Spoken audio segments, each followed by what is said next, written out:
ঠিক আছে? আসসালামু আলাইকুম ওয়া রাহমাতুল্লাহি ওয়া বারাকাতুহু। আলহামদুলিল্লাহি রাব্বিল আলামিন ওয়াসসালাতু আলা রাসূলিহিল কারীম, আম্মা বা'দ। আউযু বিল্লাহি মিনাশ শাইতানির রাজীম। বিসমিল্লাহির রাহমানির রাহিম। কুতিবা আলাইকুমুস সিয়াম কামা কুতিবা আলাল লাযীনা মিন ক্বাবলিকুম লাআল্লাকুম তাত্তাকুন। উপস্থিত মুআজ্জাজ উলামা হযরত সম্মানিত সুদীবৃন্দ, সুম্মা আসসালামু আলাইকুম ওয়া রাহমাতুল্লাহি ওয়া বারাকাতুহু। প্রায় দিনই আমি কথা বলি, আপনারা শোনেন, আর আজকে আমি আপনাদের কাছ থেকে শুনবো কথা। কারণ রমজান তো এসে গেছে না, এটাকে আমরা রমজানের জুমাও বলতে পারি। প্রায় একেবারে এত সংলগ্ন, একেবারে নিকটে, রমজান তো একেবারে নিকটে। আজকে মনে হয় শাবানের মনে হয় 28 তারিখ মনে হয়। আচ্ছা দাও, কম দাও। আগামীতে 29 তারিখ বৃহস্পতিবার, 29 তারিখ যদি চাঁদ দেখা যায় তাহলে তো রোজা হবে রবিবারে, যদি চাঁদ শনিবারে কালকে যদি চাঁদ দেখা যায় আর কি। আজকে হচ্ছে 28 তারিখ। তা যাক, আমার কথা হচ্ছে কি, আমি সিদ্ধান্ত করে এসছি আমার মুসল্লি ভাইদের কাছে আজকে আমার বড় জানার বিষয়। হুজুর আকরাম সাল্লাল্লাহু আলাইহি ওয়াসাল্লাম মক্কাতে জন্মাইলেন। মক্কাতে অনেক লোকই গিয়েছেন, আপনারা জানেন, বা ভৌগোলিক হিসাবেও আপনারা দেখেছেন, এমনি বইপত্রে দেখেছেন সব কিছু, যে কোন জায়গায় আরবে উনি জন্মিয়েছেন। ওনার ভাষা ছিলেন কিন্তু আরবি, যেটা আমরা কোরআনে পাই, যে আরবি ভাষা। আবু জেহেলও কিন্তু ওই একই জায়গাতে জন্মিয়েছেন, কিন্তু মুহাম্মদ রাসূলুল্লাহ সাল্লাল্লাহু আলাইহি ওয়াসাল্লামের আগে, কিছুদিন আগে আবু জেহেল, আবু লাহাব, আবু তালিব। কিন্তু মুহাম্মদও কুরাইশ বংশের লোক, আবু তালিব, আবু লাহাব এরাও কিন্তু কুরাইশ বংশের লোক। এবং আবু জেহেল, যাকে বলা যেতে পারে ইবনে হিশাম বলে ওনাকে, উনিও কুরাইশ বংশের লোক। কিন্তু সব থেকে অনারেবল ম্যান হুজুর আকরাম সাল্লাল্লাহু আলাইহি ওয়াসাল্লাম, এই কারণে ইনি হচ্ছে হাশিমি গোত্রের। ওই শাখার ভিতরে একটু আছে, দেখা যাচ্ছে যে কয়েক ভাই, তার ভিতরে একজন একটু সম্মানীয় বেশি হয়ে গেছেন। ভদ্রতা, শিষ্টাচার, যেটাই বলেন না কেন, তাহলে হুজুর আকরাম সাল্লাল্লাহু আলাইহি ওয়াসাল্লাম হচ্ছে হাশিমি গোষ্ঠীর লোক ছিলেন, এই জন্য উনি অত্যন্ত অনারেবল ম্যান ছিলেন। কিন্তু প্রত্যেকেই এরা কিন্তু কুরাইশ বংশের লোক। তাই হুজুর আকরাম সাল্লাল্লাহু আলাইহি ওয়াসাল্লামের বয়স যখন 40 বছর 6 মাস 10 দিন, আমরা 40 বছর ধরে নিতে পারি, তাহলে দেখা যাচ্ছে যে উনি একটা পূর্ণ যৌবন প্রাপ্ত একজন ব্যক্তি। অন্তত 25 দিয়ে ভালো, 20-25 যৌবন পেয়ে গেছেন। আস্তে আস্তে দেখা যাচ্ছে যে 15 বছর প্রায় পারই হয়ে গেছেন। তখনও উনি খুব স্মার্ট রয়েছেন। সেই সময় উনি নবুয়ত পালেন। এটা কিন্তু নূতন কথা না, এটা আপনারা সবাই জানেন। গারে হেরাতে বসে উনি নবুয়ত পালেন। নবুয়ত শব্দের অর্থ হচ্ছে মেসেঞ্জারগিরি, মেসেজ পালেন। ইকরা বিইসমি রাব্বিকাল্লাযী খলাক।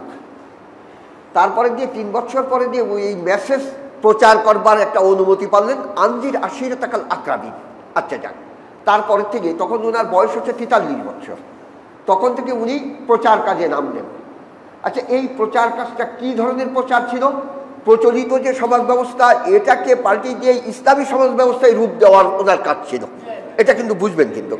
আচ্ছা, তাই মোহাম্মদ এবং মোহাম্মদের অনুসারীদের কাজ হচ্ছে কি? অন ইসলামী সমাজ ব্যবস্থাকে উৎখাত করে ইসলামী সমাজ ব্যবস্থা কায়েম করা, প্রতিষ্ঠা করা। কায়েম করা আরবি বলবেন না, একটু প্রতিষ্ঠা করা। আচ্ছা, কিন্তু তদানীন্তনকাল, সেই 570 খ্রিস্টাব্দে উনার জন্ম, 610 খ্রিস্টাব্দে উনি নবুয়ত পান। তাহলে দেখা যাচ্ছে তারপরে যা 3 বছর, তাহলে 13 খ্রিস্টাব্দ হতে পারে। কিন্তু তখন স্টিললি যে সমাজ ব্যবস্থা সেখানে চলছিল, তার হোতা ছিল আবু জেহেল, আবু লাহাব, তারপর আবু তালিব। ইরাই ছিল তার কর্ণধর। কথা বুঝতে পেরেছেন তো? কারণ প্রচলিত সমাজ ব্যবস্থা চালাতে গিয়ে তো কর্ণধর লাগে না। আমি আজকে থেকে 5-6 মাস আগে কি তারও আগে একটা কথা বলেছি, প্রচলিত যে সমাজ ব্যবস্থা যেটা চলছে, রাষ্ট্রের অধিকাংশ লোক এর পেছনে কিন্তু কাজ করে। কারণ রাষ্ট্র ক্ষমতা প্রচলিত সমাজ ব্যবস্থার পক্ষে যদি না থাকে, এটা টিকে থাকা খুব মুশকিল। আর রাজক্ষমতা টিকিয়ে রাখে অধিকাংশ সেই দেশের অধিকাংশ নাগরিকরাই রাজক্ষমতা টিকিয়ে রাখে। কথা বুঝতে পেরেছেন? আর একটা লোকের যদি আরো বেশি ক্ষমতা থাকে তাহলে যে গুটি কয়েক লোকেই পারে। যেমন নাকি মিলিটারিরা চেষ্টা করলে আমাদের থেকে তারা ক্ষমতাবান বেশি, তারা চেষ্টা করলে একা অভ্যুত্থান ডেকে দিয়ে যখন তখন যাতে একটা করে ফেলতে পারে। এটা তো আর বোঝাতে হবে না, কারণ এগুলো এক্সাম্পল দিচ্ছি আমি। কিন্তু তাহলে প্রচলিত সমাজ ব্যবস্থার কর্ণধর ছিল আবু জেহেল, আবু লাহাব, ইরাই। আবু জেহেল তো তার নাম ছিল না তখন, আবুল হেকাম যাকে বলা যেতে পারে।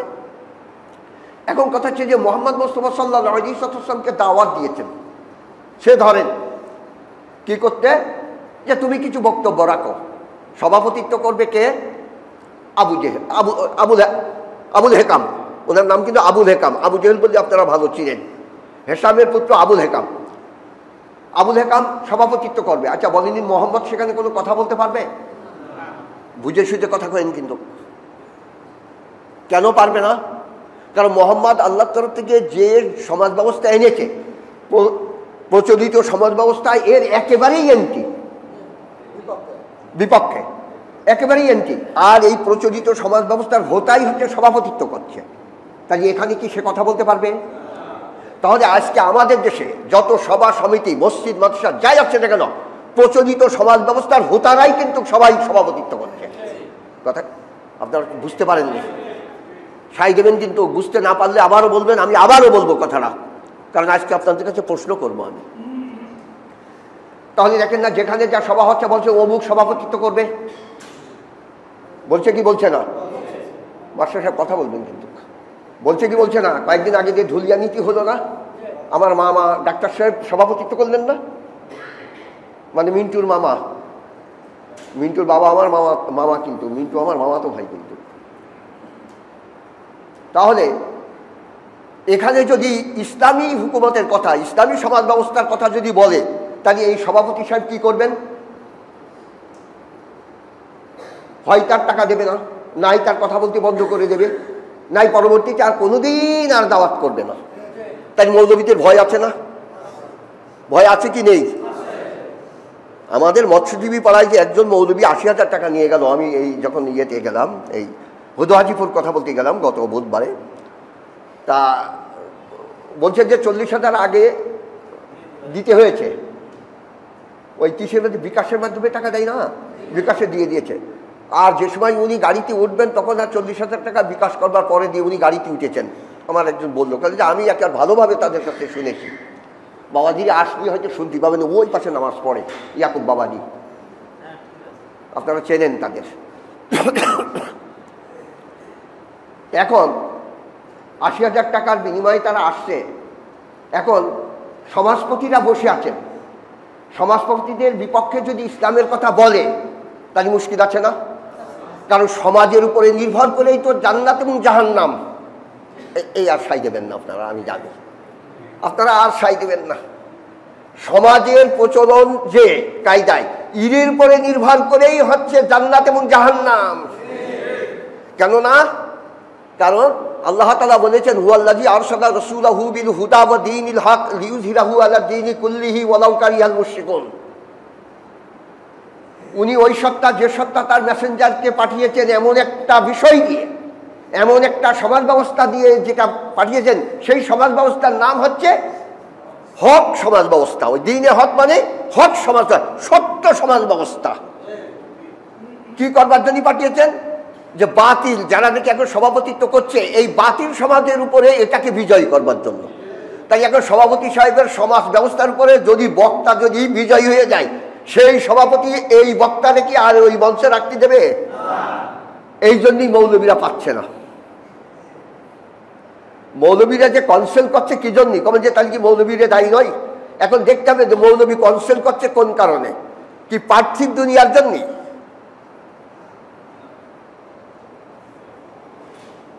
যে ব্যক্তি দুনিয়ার বিনিময়ে দিনকে বেঁচে দিচ্ছে, সে ব্যক্তি কি জান্নাতে যাবে না জাহান্নামে যাবে? আর যে ব্যক্তি দিনকে কনসেল করছে, মানে একেবারে কাউন্সেল নয়, কনসেল, গোপন করছে, সে ব্যক্তি কোথায় যাবে? সেও জাহান্নামে যাবে না? তাহলে এই অধিকাংশ বক্তাদের অবস্থা এই, তারা হক কথা জেনেও বলতে চাচ্ছে না। কারণ দুনিয়া তাদের পেছন থেকে দড়িটা, দুনিয়া কাছ থেকে দড়ি মারবে এই কারণে। কথাটা বুঝতে পেরেছেন? সভা তো প্রচুর পরিমাণ হচ্ছে, হচ্ছে কি হচ্ছে না? এত সভা হচ্ছে তারা বলার কথা না। বর্তমান অবস্থার যে চেয়ারম্যানরা সবই আওয়ামী লীগের চেয়ারম্যান না বেশিরভাগে। তাই ইয়া সমাজপতি নয় কি? কোন সমাজপতি? কোন সমাজপতি? বাতিল বলবেন না, যে সমাজ চলছে এখন বাতিল, বারবার বাতিল গতি নেই, একটু একেবারে বারবার গতি নেই। প্রচলিত যে সমাজ, প্রচলিত যে সমাজ এখন বারবার বাতিল করলে মুশকিল না। প্রচলিত যে সমাজ, এই সমাজের হোতা না তারা, কর্ণধর নয় কি তারা? তাই বলছে সভাপতিত্ব করবে কিনা গো? তো অমুক চেয়ারম্যান সাহেব, অমুক এমপি সাহেব, অমুক আওয়ামী লীগের সাধারণ সম্পাদক উনি করবেন। এইরকম ধরনের কথা বলছে কি বলছে না? আর আমরা লাফাতি লাফাতি এই সমস্ত জায়গায় সভা শুনতে যাচ্ছি, তাই ওখানে যে দিনের কথা কি শুনবে সে? কারণ দিনের কথাই তো বলতে পারবে না। আচ্ছা, কোরআনে কি সব কি দিনের কথা? আপনারা কোরআন পড়েন? ওরে বাপরে, তাই তো আপনারা তো অনেক জানেন। সব তো দিনের কথা না। কোরআন তো চিকিৎসা কাহিনী আছে, আছে না? কোরআনে চিকিৎসা কাহিনী আছে না? যে মুসা সাল্লাল্লাহু আলাইহি ওয়াসাল্লামের বোন বলছে যে আমি তাকে এমন একটা নার্সের খবর দিয়ে দেবো, নার্স ব্যবহার করেছে, যে সে তার কি করবে? রক্ষণাবেক্ষণা করবে। হাল আদুল্লুকুম, যে তোমাদেরকে এমন একটা বিষয়ের দিকে আমি ইঙ্গিত করব, সেইটি এর লালন পালন করবে।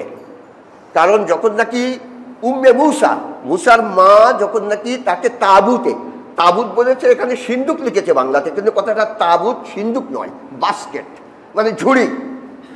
ঝুড়ির নিচে মিশরে একরকম মাটি পাওয়া যায়, যে মাটি দিয়ে অনেক সময় দেখেন না ডুঙা ছিদ্র হয়ে গেছে, নিচে কাদার তাল দিয়ে এরকম লেপে দিদি চলা যায় ফাঁকা জায়গায়, কিন্তু উড়ি বা ধানের নাড়ার ভিতরে না, কিন্তু ফাঁকা জায়গা দিয়ে চলা যায় কিছুক্ষণ। এইরকম ধরনের ঝুড়ির নিচে কাদা দিয়ে মিশরি সেই মাটি, যেটা নাকি রাঙ্গা এবং আটুলে ধরনের, এই মাটি দিয়ে নেপে দিয়ে তার ভিতরে একেবারে সমস্ত সব কেতা, ছোট ছোট কেতা থাকবার জন্য, বাচ্চা ছোট শিশুর রাখবার জন্য যে সমস্ত জিনিসপত্র, এটা দিয়ে ওকে শুইয়ে দিয়েছেন, এমন জায়গা থেকে ছেড়ে দিয়েছেন অনুকূল বাতাসে। একেবারে আস্তে আস্তে আস্তে যে ফ্রাউন ঘাটে গিয়ে উঠেছে। মুসার বোন, যাকে ফাতেমা বলা হতো, ওনার নাম ফাতিমা। এই ফাতিমা শব্দের হচ্ছে সংরক্ষিতা। এই ফাতিমা পাশ পাশ দিয়ে যখন নাকি বাচ্চাকে তুলে নিয়ে গেছে, অনেক ঘটনা এটা, বাচ্চাকে তুলে নিয়ে যাওয়ার পরে দিয়ে আল্লাহ তাআলা বলছেন যে আমি মুসার উপরে সমস্ত ধাত্রী, সমস্ত মায়ের স্তনের দুধটা হারাম করে দিয়েছি, ফরবিটেড, একদম হারাম করে দিয়েছি। তাই কোনো স্তনের দুধ সে পান করলো না। আচ্ছা বলেন নিনি, এখন এরা যদিও নাকি কুড়িয়ে পাওয়া সন্তান, কিন্তু বলেছেন যে আমার চোখের পুতুলি এবং তোমার চোখের পুতুলি, তার মানে চোখের ঠান্ডা, ওই যে নয়নের তারা, ওগো নয়নের তারা যাকে বলা যেতে পারে। মুসাকে দেখেই হৃষ্টপুষ্ট, তো তার মানে শ্রমিকদের বাচ্চা, বনী ইসরাইলরা তখন শ্রমিক, এদের বাচ্চা খুব হৃষ্টপুষ্ট। আর আল্লাহ নবী এবং রসুল, সে তো একেবারে সত্যিকারেই তো হৃষ্টপুষ্ট হবে। মুসা আলাইহিস সালামের দেখে এরা দুইজন একেবারে হয়রান হয়ে গেছে যে কি করা যাবে, কি করা যাবে, কি করা যাবে, কি করা যাবে। তা তখনই ওই মেয়েটা বলছে যে কারুর দুধ তো পান করছে না, তা আমি একটা ধাত্রীর কথা বলতে পারি, অবশ্যই তার দুধ পান করবে। তাছাড়া তুমি বলো বলো বলো, তাই চলেন যাই, আমি দেখাচ্ছি। যে ফিরআউনের লোকজন নিয়ে ওনার মায়ের কাছে গেলেন, ওনার মা চলে আসলেন। আল্লাহ তাআলা বললেন যে আমি আবার মুসাকে তার মায়ের কাছে ফিরিয়ে দিলাম, সে যাতে নাকি মুসার দিকে তাকিয়ে চোখ ঠান্ডা করে। এখানে বলা হয়েছে ফুয়াদে উম্মে মুসা। অনেক সময় অনেক লোক কিছু হারিয়ে ফেললে একেবারে অত্যন্ত চিন্তিত বা চিন্তিতা, মহিলা হারিয়ে ফেললে চিন্তিতা, আর পুরুষে হারিয়ে ফেললে চিন্তিত।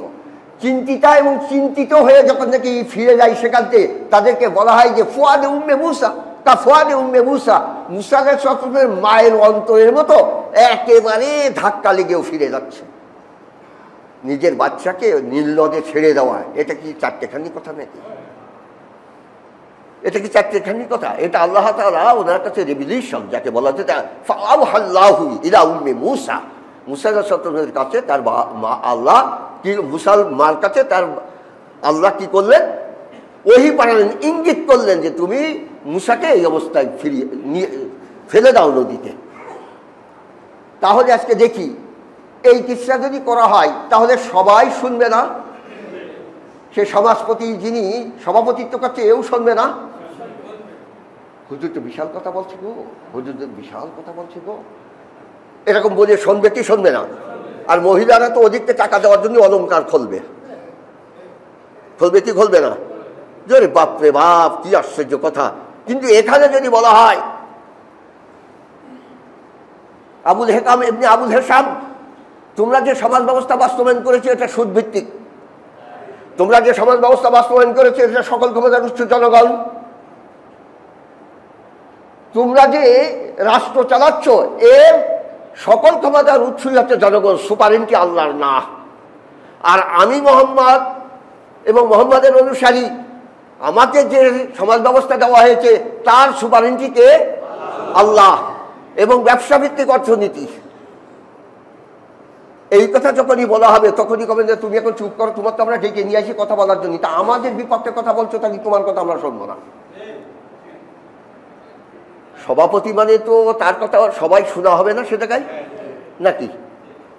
আবার কিন্তু সভাপতি সাহেব বারবার বলে দিচ্ছেন, আগেই বলে দিচ্ছেন, একেবারে রাজনৈতিক মুক্ত সভা হবে কিন্তু এ জায়গায়, পলিটিক্যাল মুক্ত। যারা সভাপতি যদি একটু ইংরেজি শিক্ষিত হয়, পলিটিক্যাল মুক্ত।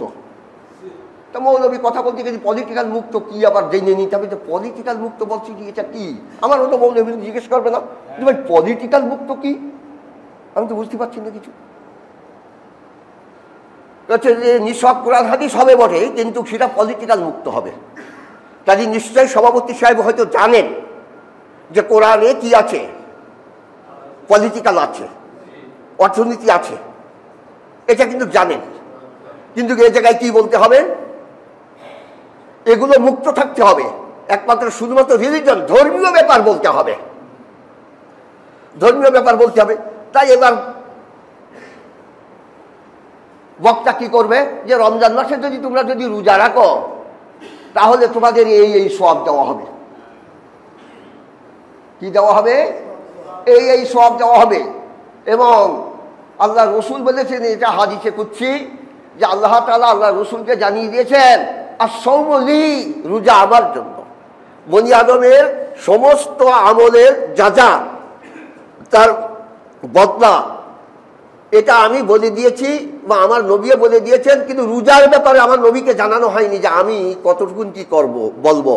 আর সৌমলি, রোজা হচ্ছে আমার, আনা আজিজিবিহি, আমি তার কি দেবো, তার পেয়ে তার প্রতিশোধ করবো, তার প্রতিদান আমি দেব। তারপর আল্লাহ রসুল অনেক কথাই বলেছেন, খুলুফুসাইমি ইনদাল্লাহি আতিয়ুমির রিজক, অনেক কথাই বলেছেন, সেটা বলবো পরে।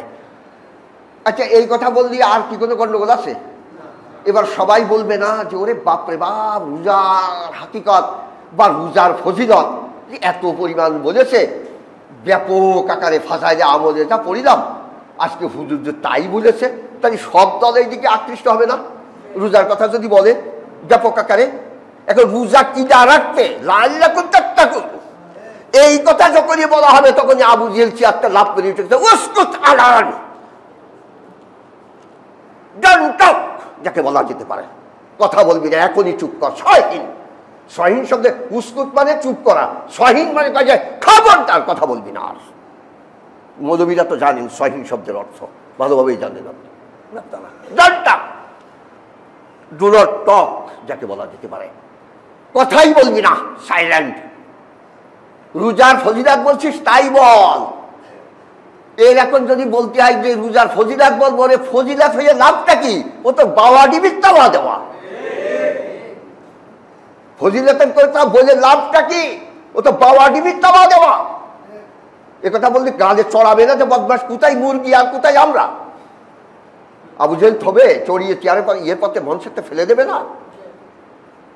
তাহলে আল্লাহ তাআলা বলছেন যে লাআল্লাকুম তাত্তাকুন, তোমরা খোদাভীতি অর্জন করতে পারবে। গত জুমাতেও আমি বলেছি, একটা মানুষের কোনো মানুষের গায়ের মধ্যে 50টা রোজা চলে গেছে, 50 মাস চলে গেছে, আমারই গেছে। 50 বছর আমি রোজা রেখেছি, কমপক্ষে, তারও বেশি ছাড়া কম না। তবু আমার নৈতিক চরিত্রের কোনো পরিবর্তন হয় নাই। তাই আমি বলেছিলাম, রোগ হয়েছে, ডাক্তারের প্রেসক্রিপশন অনুযায়ী ওষুধ খাচ্ছি, রোগের কোনো চড়াই উতরাই নাই, পরিবর্তন নাই। চড়াই উতরাই তো বোঝে, নিরাময় তো দূরের কথা, চড়াই উতরাই হয় নাই। যেটু নিচে কমেছে তাও তো নয়, ঝিমটিও দেয় নাই রোগের, কিন্তু ঔষধ দৈনন্দিন 3 বার সেবনের অভ্যাস হয়ে গেছে। তাহলে রোগ করা হয়েছে, জানেন না করা হয়েছে, বলেন না কেন? দুটো হয়েছে, একটা তো পূর্বে ছিল, সেই জন্যই তো ডাক্তারের কাছে গিয়েছিলাম। ডাক্তার যে প্রেসক্রিপশন করে দিয়েছে দৈনন্দিন ওষুধ খাওয়া, একেবারে 3 বার, মানে অভ্যাসই হয়ে গেছে, সারা বছর 3 বার করে দৈনন্দিন ওষুধ খায়, না খালিই মুশকিল। তাহলে এখন রোগ দুটো হয়েছে না? তাহলে আর রোজাদারদের রোগ দুটো হয়ে গেছে। রোজা রাখা একটা অভ্যাস হয়ে গেছে, রমজান মাস আসলেই ফ্যাশন রোজা আরম্ভ হয়েছে। ইফতারির ব্যাপারে দৌড়াদৌড়ি ছুটাছুটি কমেন, যে হয়তো ধনী ব্যক্তিরা বলবেন যে আপনার মধ্যে ফকির নাকি, যে হুজুরি বললাম যে হুজুর এই হুরপরিদের উলাঙ্গ রাখলে বাধা হইতো না, পানি তো দিলাম, তো এবারে উলাঙ্গ রাখবে কে? তা না না, সত্য স্পর্ধা কাপড় পিন্ধাবার পরে দিয়েও যদি হলকম দেখা যায়, তাহলে আর কিছু দেখা যাচ্ছে না। আমি নুরুল আনোয়ার পড়ি, তখন পড়ে যাবে হয়তো। কথা যে যশোরী পা তোদের মতো কি আল্লাহ কি ফকিরানি? মানুষের ছেলেরা সবাই বলছে যে আলী আকবর ভাই এই আপনি খটখটকে বাঁধান, তাছাড়া আমি তো খটখটা বাঁধাইনি, তোমরা বুঝতেই পারোনি। করছেন না সত্য স্পর্ধা, হুরপরির বদন্যতা, মানাকেবে হুর বলা হয়, মানাকেব শব্দের বদন্যতা করা। মানাকেবে হুরের বদন্যতা করতে যে বলছে যে এমন এমন মহিলা দিবে, তাদের রূপ যৌবনের কথা উনি বলছেন, হাদিসে আছে একেবারে ব্যাপক আকারের কথা। তা বলছেন যে সত্য স্পর্ধা কাপড় পিন্দাই বোঝে, মানে পরবে, তবুও পানি খাইব দিয়ে তা এরকম গলা দিয়ে যাইব, তা ঘুট ঘুট পড়বো দিয়ে একবারে। আচ্ছা, তাহলে হলকম দিয়ে যদি দেখা যায়, তাহলে আর কিছু দেখা যাচ্ছে না তার? তা আমি করছি যে হুজুর এই উলাঙ্গ রাখলে ভালো হয় না, মানে আমারে মারবেই, প্রায় আমার মারবেই। যে কোনো লোকে ইচ্ছা কথা কর না, তো আল্লাহ কি ফকির নি হারে, তোর মতো ফকির? তো ওরা তো ফকিরা কয়। তারপরে যে ছেলেরা যখন একটু গন্ডগোল করে লাঙ্গাছি যে এই বেটা এই সত্য শ্রদ্ধা পর্যন্ত যদি সব দেখা যায়, তাহলে ল্যাংটা থাকলে ভালো হয় না? তাতে ভাই আমরা তো এই জিনিসটা চিন্তা করিনি। তুই যে কথাটা ভাবিছি সে কথাটা আমি ভাবি নাই। এখন কথা হচ্ছে কি, দেখেন এইরকম আবেগে কথা বলার দরকার নাই। হুরপরি যা আছে বের ভালোই আছে, অসুবিধা নাই, কিন্তু একেবারে যে সে পানি যে হাড়ের মগজ দেখা যাবে, তাহলে আর একজন তাকালে আর একটা কিছু দেখে যাবে না তার? এই বদন্যতা করার কোনো লাভ আছে নাকি? এ সমস্ত সব এই বেশি বেশি বলতে বলতে এইরকমই একটা অভ্যাস হয়ে গেছে মানুষের, এরকমই একটা অভ্যাস হয়ে গেছে। কিন্তু তারা সুন্দরী, ভালো কথা। কিন্তু আমি একটা কথা বলি যে বেহেশতের খাবার অত্যন্ত সুস্বাদু হবে, কিন্তু জিহ্বার যে আস্বাদনী স্তর যে 30,000, এটা তখন থাকবে কিনা? যে জায়গায় ঝাল দিলে অমনি চোখ দিয়ে পানি আসছে যে ওরে বাপরে ঝাল, ওই জায়গায় তেঁতুল দিলে ঝাপ বেরোচ্ছে ওরে বাপরে বাপ টক, ওই জায়গায় মধু দিলি খুব মিষ্টি গো, একই জায়গায়। আচ্ছা, জিহ্বা যদি ওই মধু দেওয়ার মতো জায়গা তৈরি করে দেয়, যা দেবে মধু, যা দেবে মধু, যা দেবে মধু, ছাত্র জীবনে এ সমস্ত আমার, তখন সে তাই কি করে দেবে? তা যদি করিয়ে দেয় অসুবিধে কি? আল্লাহ তাআলা সুস্বাদু খেতে দেবে। তা জিহ্বায় স্বাদ এত পরিমাণ বানিয়ে দিয়েছে, গালে দিলেই স্বাদ, গালে দিলেই স্বাদ। তার জন্য তার কোনো দরকার নেই তেঁতুল দিচ্ছে কি টক দিচ্ছে কি পানি দিচ্ছে, তার তো দরকার নেই। তা চোখ যদি ওই রকম করে দেয়, দিদায়ে মজনুনা গারবু দে তোরা হারদো আলম বে খবর বু দে তোরা, এই মজনুর চোখ যেরকম, এই চোখ যদি তোর কপালে থাকতো, ওই লাইলি ওই কালো কালো বলছিস, ওর মুখ তাকালি আখেরাতে বল দুনিয়া দিয়ে দেয়, ভুলে যাচ্ছিস। যদি বেহেশতিবাসীদের চোখ যদি ওই রাম করে দেয়, আর জান্নাতের হুর যদি আলকাতরা সুন্দরী হয়, আলকাতরা সুন্দরী বোঝেন তো, যাকে সৌদা বলা হয়, ওই সৌদা নাম রাখে না, সৌদা শব্দের হচ্ছে আলকাতরা সুন্দরী। আপনারা তো নাম রেখে তো বিশাল, আমার মেয়ের নাম রাখেছি বা আমার স্ত্রীর নাম সৌদা, আলকাতরা সুন্দরী। ওই হাফসা দেশের লোকেরা যারা নাকি বান্দি ছিল, তাদের অধিকাংশ নাম সৌদা ছিল। এই শব্দকর সম্পর্কে না জানার দরুন আমাদের ভিতরে এইরকম একটা অবস্থা। আচ্ছা যাক, যে কথা বলতে চাচ্ছিলাম, তাহলে রোজা রাখতে হলে রোজায় কি কাজ করবে? মুত্তাকি হবে, ঠিক কি ঠিক না?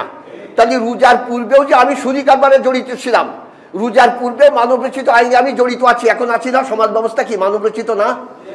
তাহলে এটা যখন আসি, তাহলে রোজা রাখবার আগে এগুলো চিন্তা ভাবনা করতে হবে না? চিন্তা ভাবনা করতে হবে কি হবে না? ওমাইয়াবতাগি গায়রাল ইসলামে দীনা, যে ব্যক্তি নাকি আল্লাহ তাআলার দেওয়া বিধিবিধান, ইসলাম কাকে বলা হয়? সৃষ্টিগুলোর প্রতি স্রষ্টার বিধান না? এখানে বলছে ওমাইয়াবতাগি গায়রাল ইসলামে দীনা, তার জীবন ব্যবস্থা যদি ইসলাম বাদে, তার মানে আল্লাহর দেওয়া বিধিবিধান বাদে তার জীবন ব্যবস্থা যদি থাকে, তার কাছ থেকে আমি কিন্তু কিছুই নেব না। আচ্ছা, মালে হারাম দান করলে সওয়াব কতটুকু জানেন না? রমজান মাসে দান করলে কি 1 থেকে 70 গুণ সওয়াব না? উনি বলে দেওয়া হবে যে রমজান মাসে যদি কোনো ব্যক্তি যদি নফল ইবাদত বন্দেগী করে, তা একেবারে 70তম সওয়াব হবে তার। 1 রাকাতে 70 রাকাত বলে দিল, কিন্তু মূলত তার উপরে ফরজ হয়েছে কিনা এইটা আগে দেখেন। তার উপরে ফরজ হয়েছে কিনা এইটা আগে দেখেন, তারপরে দিয়ে আপনি রোজা রেখে নফল ইবাদত বন্দেগী করবেন, আপত্তি নাই, কোনো আপত্তি নাই। তাই নবী মুহাম্মদ মুস্তাফা সাল্লাল্লাহু আলাইহি ওয়াসাল্লাম নামাজ আগমনের আগে, নামাজ মানে মেরাজের পূর্ব মুহূর্ত পর্যন্ত সমাজ ব্যবস্থা, যেটা নাকি আবু জেহেল আবু লাহাব যে সমাজ ব্যবস্থার হোতা ছিল, এটাকে উৎখাত করবার জন্য চেষ্টা করেছেন, যার ফলে দিয়ে ওনাকে জেলখানায় দেওয়া হয়েছে, যার ফলে দিয়ে ওনাকে তাগরিব মুগাররাব হতে হয়েছে। তাগরিব শব্দের হচ্ছে কররাবা ইউগাররিবু, গাইন দিয়ে, কিন্তু গরিব শব্দের হচ্ছে যে আনুখা, আন্নন যাকে বলা হয়। বাদা আল ইসলাম গরিবান, ইসলাম হচ্ছে আন্নন, সাইয়াউদু কামা বাদা, পরবর্তীতে আস্তে আস্তে এইরকম হবে যে আবারও আনন্দ হয়ে যাবে। এখন কিন্তু ইসলাম আনন্দ হয়ে গেছে মানুষের কাছে, একটা কিছু বললেই কয় যে ও নূতন কিছু বলছে, নূতন কিছু বলছে। কথা বুঝতে পেরেছেন? এটা হাদিস। বদাল ইসলাম ও গরিবান, ইসলাম শুরু হয়েছিল, এসেছে একেবারে আনন্দ, মানে একেবারে আনুখা, যে হঠাৎ করে এরকম সমাজ ব্যবস্থা আমরা মানতে রাজি না, এ কেমন কথা, আমাদের প্রচলিত যে সমাজ ব্যবস্থা এর বিপক্ষ তো আমরা করতে পারবো না। ক্রম বিকাশে আস্তে আস্তে ধাপে ধাপে আবারও ওই রকম হয়ে যাবে, আস্তে আস্তে হয়ে যাচ্ছে না? ইসলামের কথা যখনই বলা হচ্ছে ওগুলো বাদ দাও, তুমি নামাজ রোজার কথা বলো, এইটাই আছে পূর্ণাঙ্গের ইসলাম। এইরকম একটা অবস্থা হচ্ছে কি হচ্ছে না? আপনারা কিছু সাই দিচ্ছেন না কেন? অবশ্যই তো সাই দিতে হবে কথাতে, যদি সঠিক হয়, আর নাই বলেন স্টপ, বন্ধ। তাহলে আজকে দেখি রমজান মাস এসে যাচ্ছে, যে ব্যক্তি নাকি রমজান মাস পার হয়ে গেল তার গার উপর দিয়ে, সে ব্যক্তি গুনাহ কি করতে পারলো না? আজর করতে পারলো না, মাফ করিয়ে নিতে পারলো না। মাফ তো ক্ষমা, তাই না? ক্ষমা করিয়ে নিতে পারলো না, তার মতো হতভাগ্য আর কেউ হতে পারে না। আচ্ছা, ক্ষমা করবে কিভাবে? গুনাহ ক্ষমার জন্য শর্ত আছে না? যে ব্যক্তি ক্ষমা করবেন তার আনুগত্য করতে হবে না, তার কথা মানতে হবে না? আল্লাহর কথাই মানে না, সেই কি যা কইল যে ওই বাদশার একটা ছেলে ছুটি চাচ্ছে মোহতাম সাহেব, মোহতাম পর্যন্ত প্রিন্সিপালের কাছে, তা দরখাস্ত লিখেছেন, ছুটি মেলেগা তো ভি মাকান মে যায়, আগার না মেলে তো ভি যায়। আচ্ছা, ওর কি ছুটি চাওয়ার কোনো দরকার আছে? মানে ছুটিটি শেষে দিয়ে লিখেছেন, জানাব ছুটি মেলেগা, মানে আমার যদি ছুটি আপনি দেন তাও ভি যায় মাকান মে, আগার না মেলে তো ভি যায়। আল্লাহর কাছে মাপ চাওয়া কি ওই রকম যে তোমার কথা মানি আর না মানি, তোর মাফ করা, তোর যদি বাউন্ড, আমার গুনাহ তোর মাফ করে দিতে হবে। এখানে বলছেন না গুনাহ মাফ করিয়ে নিতে পারলো না, তার মানে গুনাহ মাফ করিয়ে কি জোর করে নেবে? তার অর্থ হচ্ছে এই যে অশ্লীল বাহিয়া পারা, আল্লাহ তাআলার দেওয়া বিধিবিধানের বহির্ভূত সমস্ত সব থেকে পরিহার করার পরে দিয়ে আল্লাহ তাআলা তার গুনাহ মাফ করে দেবেন। দর্শক কিন্তু গুনাহ মাফ করবেন না, যতই রোজা রেখে আপনি তাহাজ্জুদ গুজারি করেন না কেন, কোনো কাজে আসবে না। এটা আপনারা অন্যান্য মৌলবীর কাছে জিজ্ঞাসা করতে কেউ বলে না, ওই যে কনসেল করে গোপন করতে হয়, নাই মুশকিল আছে? বুঝেই তো দিয়েছি, সমাজের হোতারা কি, প্রচলিত সমাজ ব্যবস্থার হোতারাই তো সব চালাচ্ছে, চালাচ্ছে কি চালাচ্ছে না? সব জায়গায়, সব জায়গায়। মসজিদেও কিন্তু কি হয়ে গেছে, সেক্রেটারি সভাপতি সব কিন্তু উল্টি পাল্টি গিয়েছে, জিএস কি যায়নি? তাহলে ইমাম সাহেবরা এখন কি করবে? দোল বাড়তি হবে না? যার নেই কোনো গতি সেই করুক ইমামতি, আর কি আর বলবো আমি, আর যার নেই কোনো গতি সেই করুক ইমামতি। যার বলা হয়েছে না, যার নেই পুঁজিপাটা সেই ধরুক তাবুকিদ্দাটা। যার গতি আছে সেজন্য করে না, আর যদি করতে পারে, কথা যদি বলতে পারে তাহলে বলবে, নচেত ন। সেই জন্য আমি বলি না আমি ইমামতি করি না, আমি নামাজ পড়াই।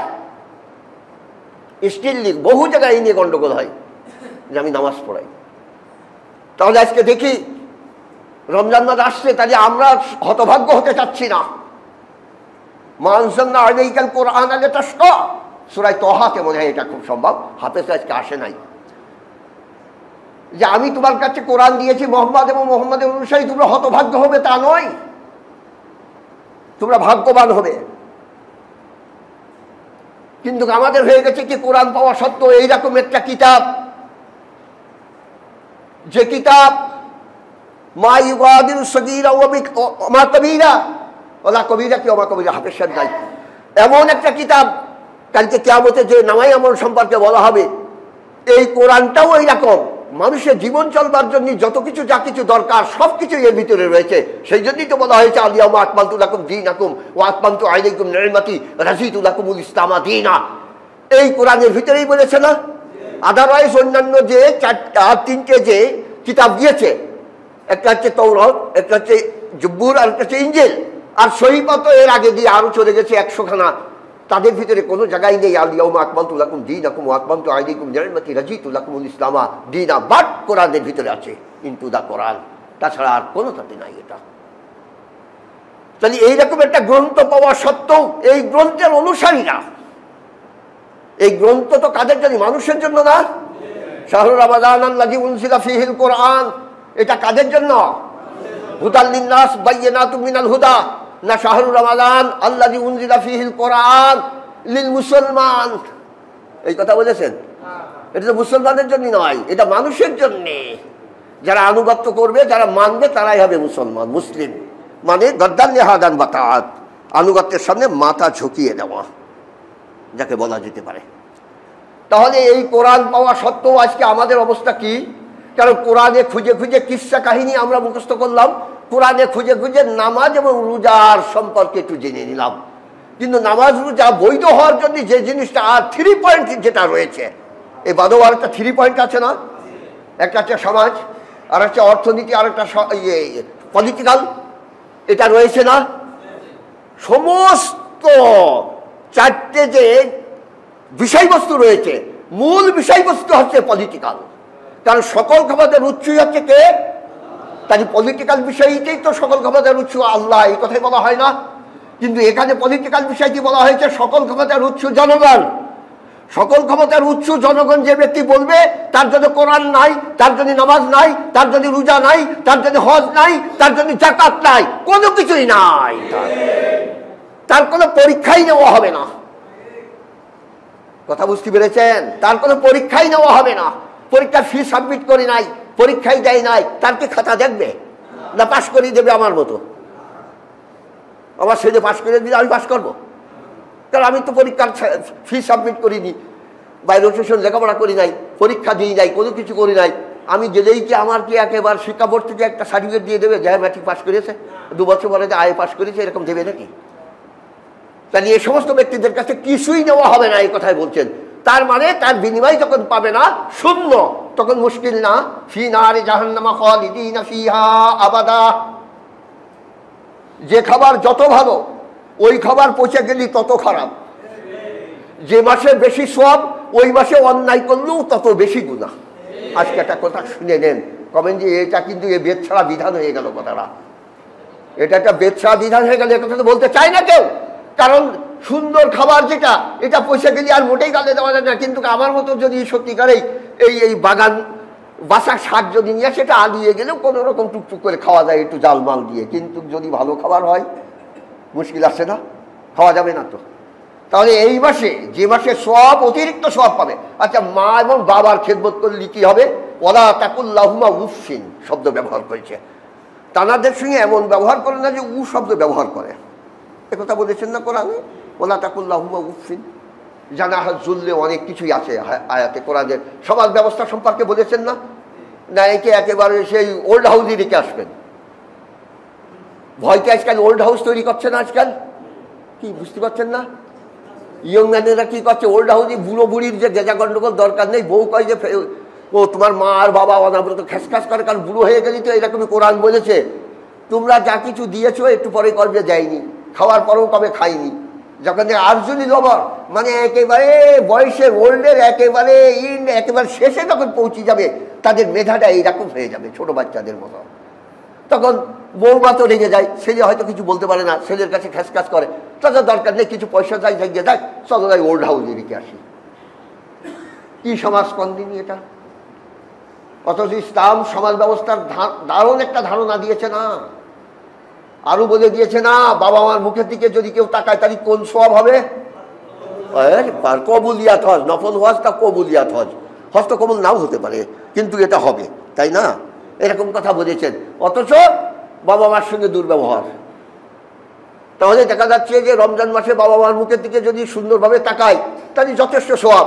যদি বাবা মার দিকে যদি দারুণভাবে কুধারণা এবং মারপিট যদি করে রমজান মাসে, তাহলে একটু বেশি হবে না? কারণ বেশি এই জায়গায় দুবা ওই জায়গায় দুবা না, তাহলে তো কি হবে না, ইনসাফ নেই। বেশি তো সব জায়গায় হইতে হবে, কথাটা বোঝেন না? বেশি তো সব জায়গায় হইতে হবে। আরো একটা কথা, আপনার সময় হয়ে গেছে, কত আছে দেখুন, এখন ওর মেলার সময় আছে, ঠিক আছে। একটা কথা বলি আপনাদের কাছে, আচ্ছা রমজান মাসের তো গুরুত্ব আছে, তাই না? কারণ সোয়াবের দিক থেকে অধিক পাবেন, তারপর লাইলাতুল কদর আছে এর ভিতরে, বেশিরভাগে বলা হয়েছে আখেরি 10 তারিখের কথা বলা হয়েছে, তিরমিজি শরীফে হাদিসে বেশিরভাগই এই কথাটা ধরেছেন, দারুণ বড় একটা চ্যাপ্টার ধরেছে এর ভিতরে, মুসলিম শরীফ, তিরমিজি না মুসলিম শরীফ। তাই রমজান মাসের ভিতরেই তো আমরা বলতে পারি লাইলাতুল কদর পাওয়া যেতে পারে, তাই না?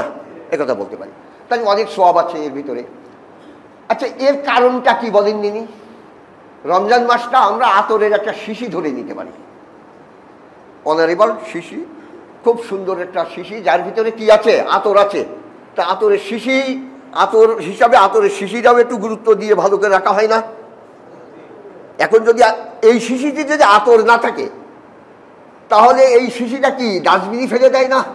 তাহলে রমজান মাসের গুরুত্ব তো কোরআন অবতরণের কারণে, কথা বোঝেন নাই? শাহরুর রমাদান আল্লাযী উনজিলা ফীহিল কোরআন, যার ভিতরে কোরআন অবতরণ করা হয়েছে।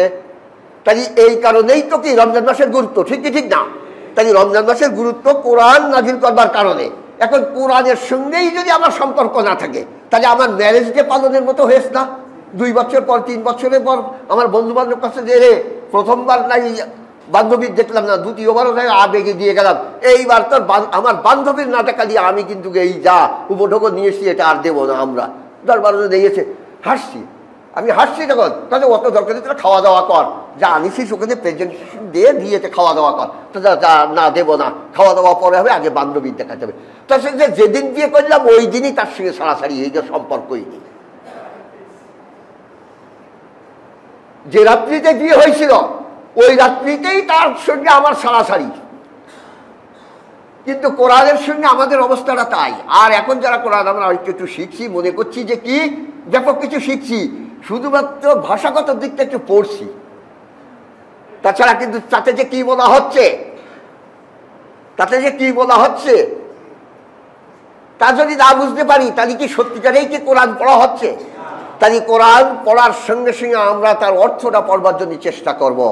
মা আমার ভাত দাও, খাবার দাও, বাংলাতে বললাম, বলবার পরে যে একজন আরবি ম্যান আমার কাছে এইরকম কথাগুলো শুনেছেন, আমার মার কাছে খাবার চাই, ও যে ওর বার বলছে মা আমার খাবার দাও, এ কথা হবে?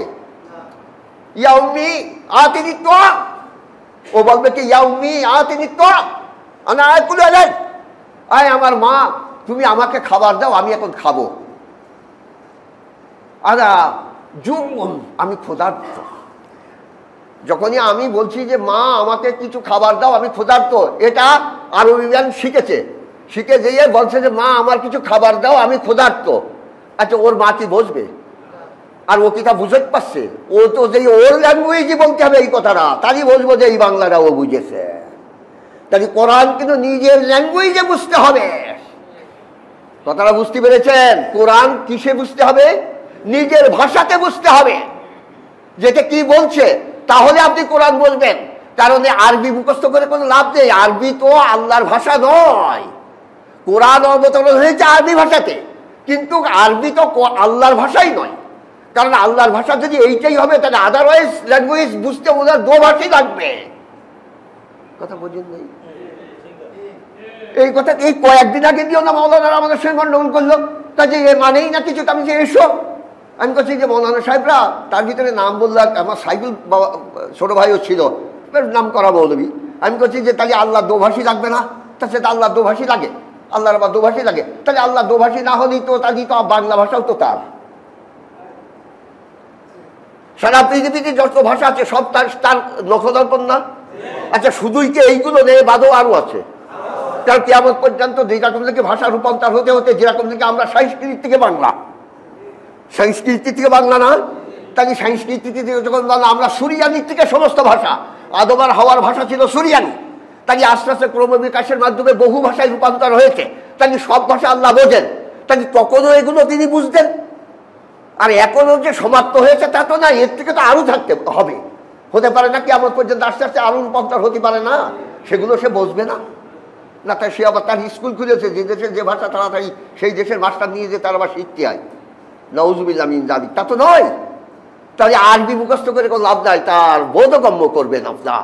মান করা মিনাল কোরআনে হরফান ফালাহু আশরা হাসানাত, যে ব্যক্তি কোরআন তেলাওয়াত করবে তার প্রতি হরফে 10টি করে নেকি দেওয়া হবে, আর রমজানের 70টা করে নেকি পাবে, কিন্তু তার বোধগম্য থাকতে হবে। ওহুম ইয়াকরাউনা কোরআন, তারা কোরআন তেলাওয়াত করে, লা ইউজাবিরু হানাজিরাহু, তাদের একেবারে হলকমের নিচেই তার কি হয় না, বোধগম্য হয় না। ইয়ামুরুকু কামুরুকি সাহাম মিনার রামি, সে তীর যেরকম ধনুক থেকে ভেঙে যায় ওই রকম ভাবে সে ভেঙে যাবে দিনের থেকে। তাই কোরআন তেলাওয়াত করছে, অত সুদিকারবারে জড়িয়ে গেছে। ও আল্লাহুল বাইয়া, আজকে কি পড়েছাও? ওকে কোন জায়গায় তা হুজুর পড়িয়েছে, তা কি মেধা আছে তার একটু। কাছে যে আউযু বিল্লাহি মিনাশ শাইতানির রাজিম, বিসমিল্লাহির রহমানির রহিম, আহাল্লাল্লাহুল বাইয়া ওয়া হারামার রিবা, এই কথা পড়িয়েছে। তাহলে যে আপনি এই যে পড়িয়েছেন, এই সে আজকে আপনার মাসের শেষ, এই মাসের 3 তারিখে আপনি সেই শতে 10 আদায় করতে গিয়েছেন। ও শতে 10 আদায় করতে গিয়েছে, অথচ পড়িয়ে গেছে আহাল্লাল্লাহুল বাইয়া ওয়া হারামার রিবা, ব্যবসা ভিত্তিক অর্থনীতি বৈধ করেছে, সুদ ভিত্তিক অর্থনীতি হারাম করেছে। তাহলে ওরে ভাই, ও বাদ দাও, কোরআন শরীফ পড়লে সব আছে তাই পড়ি। এই জন্যই তো আমি একবার শুনে এত কন্ট্রাডিকশন মানুষের। তাই আপনাদের কাছে বিশেষ অনুরোধ, রূপান্তর হয়েছে, ভাষা রূপান্তর হয়নি, বহু ভাষাতে কোরআন ট্রান্সলেট হয়েছে, হয়নি? বাংলা ভাষাতে হয়েছে কি হয়নি? ওই যে আরবিতে আ ল হ্যাকার মো দরসু আলহামদু, এটা না, কিন্তু এটা বাংলা অ্যালফাবেট দিয়ে লেখা হয়েছে, বর্ণ দিয়ে লেখা হয়েছে, কিন্তু ল্যাঙ্গুয়েজ পাল্টাই নাই।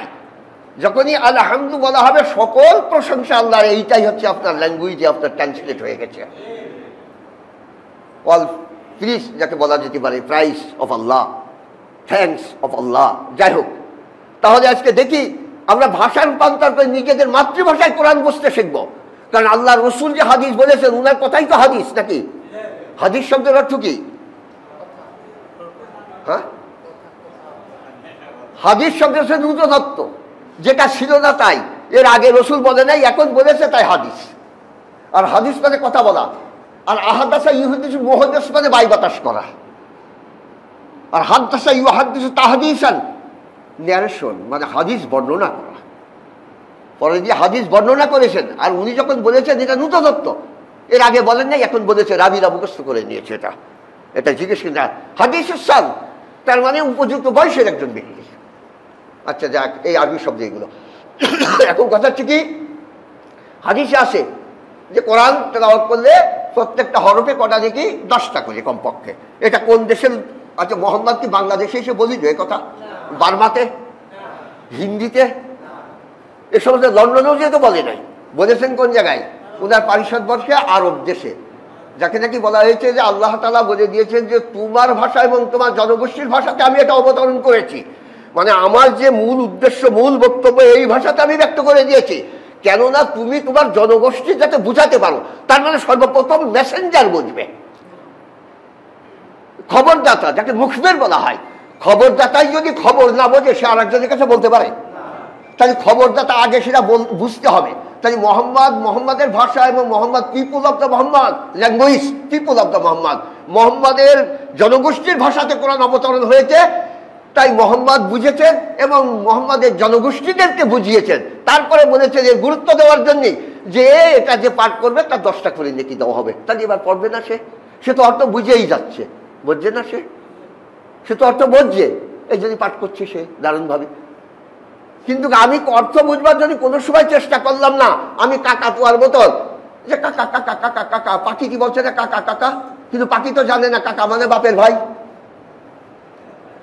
এই কাকা কাকা শিখিয়েছে পাখি ভাইয়া, এখন যার ডাকে সেই কাকা। আচ্ছা বলেন যদি পাখি যদি বুঝতো কাকা মানে বাপের ভাই, তাহলে কারুর কি ও দেখতো? তাহলে আমাদের এই রকম হয়ে গেছে না? তাহলে এটা সম্পর্কে এই রমজান মাসে আমরা যতটুকুনি পড়বো বোধগম্য করবার চেষ্টা করবো ইনশাআল্লাহ। রাজি আছেন? রাজি আছেন তো? আমরা তারাবি পড়বো। আমরা কি করবো? তারাবি পড়বো। আল্লাহ রসুল বলেছেন যে ব্যক্তির দিকে ঈমান ওয়া ইহতিসাবা সামা নাহারান, রমজান মাসে রোজা রাখলো, ও সাল্লা লাইলান, রাত্রিতে সে কি করলো? নামাজ পড়লো। এখন এই নামাজটাকে তারাবি বলা যেতে পারে। তারাবি মানে ধীরে ধীরে, খুব জোরে না। কিন্তু আমরা তো মনে করি তারাবি মানে একার গড় গড় গড় গড় করে, মানে ইমাম সাহেব সিজদাতে রুকুতে উঠেছে তখনও মুসল্লিদের যাওয়ার প্রস্তুতি না নেওয়ার আগেই ইমাম সাহেব উঠে গেছেন, এইরকম হয় না?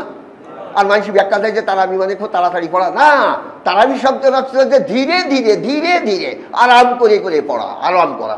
প্রতি 4 রাকাত পড়তে যতটুকু সময় লাগবে অতটুকুন বসা। কথা বুঝতে পেরেছেন? যেখানে যেরকম প্রথা আছে, এই মসজিদে পড়ানো হয় 20 রাকাত, সেখানে আপনারা পড়বেন, গেঞ্জামের দরকার নেই। যদি কেউ না পারেন, যদি অসুস্থতার কারণে আপনি যদি না পারেন, সব থেকে মাহরুম থাকবেন, আপনি চলে যাবেন, কিন্তু আরেকজনের হাত ধরে টেনে নিয়ে যাবেন না যে এসো ভাই, দরকার নেই, আর দরকার নেই। কারণ এটা তো নফল ইবাদত। কথা বোঝেন নাই? এটা কি? যদিও মানুষ বলে সুন্নত না, এ নিয়ে বহু তর্ক বিতর্ক হয়েছে। হেদায়া যারা পড়েছে ফাইন্নাহুল নাফিলাতুন শব্দ ব্যবহার করেছেন সে জায়গায়। আপনারা হেদায়া খুলে দেখবেন, একেবারে ফেকার শেষ কিতাব যেটা, আপনারা খুলে দেখবেন সেটা। আমি এখনো দেখতে পাচ্ছি যে কি শব্দ ব্যবহার করেছেন সেখানে। তাই এটা একটা নফল ইবাদত বন্দিগি, সওয়াব আছে। এটা ফরজের সমতুল্য সওয়াব। নফল আদায় করলে ফরজের সমতুল্য সওয়াব, আর ফরজ আদায় করলে 70টা ফরজের সওয়াব। কিন্তু শর্ত হচ্ছে কি, মনে আছে?